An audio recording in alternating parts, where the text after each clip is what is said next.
नेपाली शिर उचाली भन्छ नि, कहाँ शिर उचाल्नु पाएको छ, हामी त यसरी घोप्टो परेर न्युरोन बाध्य छ।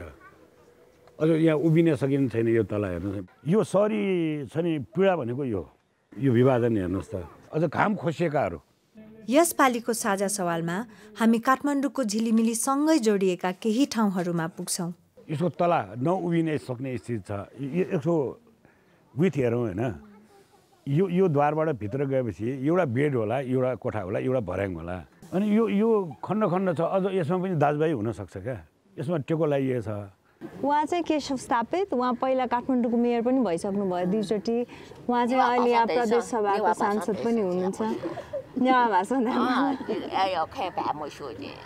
वेका ना चाहिँ केशव स्थापित ना पन्नीको चाहिँ मेयर न दुई दिनला वेका काठमाडौँ हो। आ चाहिँ थन्यु प्रदेश सभा सांसद न खका वेका। अब यो एक त मेहनत गर्नुपर्ने काम, लेबरको पनि समस्या, बाहिरी तेलको आगमनले गर्दाखेरि यो तेललाई अब अहिले धेरै गाह्रो छ। अनि लुगा कहाँ सुकाउने त यहाँ त घाम धेरै देखिन मैले। हुनु त यहाँ सुकाउनु समस्या धेरै छ नि मान्छेको जिन्दगीमा। के छ सुख? धेरै पैसा ठुल्ठुलो बिल्डिङ बनाउँछन्, घाम ड्याममा छेकिदिन्छन्, जे हुन्छ जे गाह्रो हुन्छ गरिबलाई दुःख नि। तपाईँ त वडा सदस्य पनि भनेको सुनेको मैले। वडामा बोलाएको हुन्छ अनि यसमा सही गर भन्छ। मैले पढाएन छैन, मलाई थाहा पनि छैन, सही गरिदिन्छु।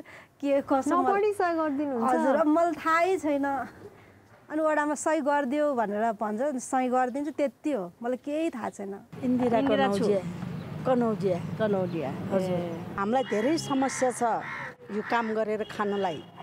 अब हामीले त पहिल्यै जवानादेखि यही काम गरेको, माथि जान सकेन, पानी किनेर काम गर्नुपर्छ। म सरकारी धारा बनाऊँ 10 दिनको एकचोटि आउँछ, 1 घन्टा आधी घन्टा पाउने घन्टा आउँछ, पानी सुक्छ। कहिले त खानपानी नै थाप्न भ्याउँदैन। पानीको समस्या छ। अब मेलम्चीले पनि अब धमाधम पाइपहरू पानी मेलम्चीको आशा गरौँ, हामी आशा गर्नु पनि पर्छ। मेरो त अब धेरै समस्याहरू छ होइन। अब घरहरू भत्कियो, अब यसरी बसिरहेको छु। तपाईँको यो घर चाहिँ अहिले मैले हेर्दा अहिले टिनको घर बनाउनु भएको रहेछ भुइँचालो पछि होइन। कसरी बनाउनु भयो? मैले रिङ लिएर बनाएँ होइन। अब 1.5 लाख जति गयो। अब अलिअलि राहत आयो त्यो 50,000 होइन। अब त्यो चाहिँ तिर्यो, अझ रिङहरू छ। अनि अहिले यहाँ घरमा चाहिँ तपाईँ को बस्नुहुन्छ? अब बुवा मम्मी हो, अब म 3 जना। अब बुवा पनि अब हराइरहेछ। तपाईँ त यस्तो दुःखमा पनि हाँस्नु हुँदो रहेछ। म त जहिले पनि सधैँ यस्तै खुसी नै रहन्छु। मलाई धेरै दुःख भए पनि म मान्छेलाई दुःख देखाउन चाहन्न कि, साँच्चै हो। म सधैँ नै यतिकै हो। म दुःख भए पनि हाँसिरहेको छु। मान्छेहरू त सानो दुःख पर्दा नि आत्तिने मान्छेहरू कति हुन्छ? म आत्तिँदैन जीवनमा, मान्छेको जीवनमा आउँछ त्यस्तो परिस्थिति, तर सहनु पर्छ होइन। दुःख त आउँछ जान्छ जस्तो लाग्छ मनमा, त्यही सोच्छु बस। मेरो छोरा 4 जना छ। 4 जनाले छोड्नु भयो पढाइ? कति कक्षा पुगेपछि छोड्नु भयो? अब ठुलो छोरालाई त 3 क्लास पढेर छोड्यो, अर्को माइलो छोराले पढ्दै नपढिकन त्यतिकै छोडिदियो। अब 2 त छोराले, एकजनाले एसएलसी पास गरेर छोडिदियो, कान्छोले चाहिँ 8 पास गरेर छोडिदियो।